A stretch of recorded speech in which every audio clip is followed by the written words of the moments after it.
To patch and paint or to not patch and paint? That is the question.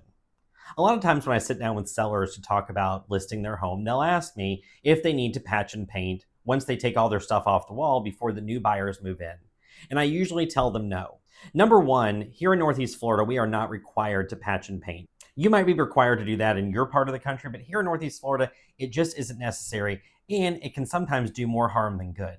When you go to patch and paint, like anyone, you're going to spackle the wall, and then you're going to go out to the garage. You're going to get the can of paint that you used 3 years ago when you painted the wall, and you're going to slap that paint up there. The only issue is the paint that's in that can over the last 3 years in those hot Florida garages has changed.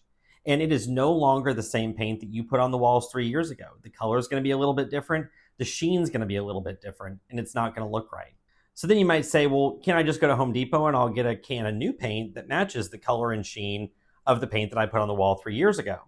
And the answer to that is no, because the new paint in the can is going to be perfect, and the paint on the wall is no longer new paint. It's had 3 years to fade in the sun. So no matter what you do, there really is no perfect way to match paint.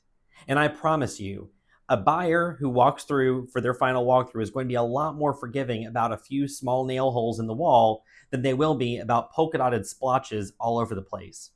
So by patching and painting, it might be a costly mistake that could cause you to have to repaint the house just in order to close to make the buyer happy. And nobody wants that.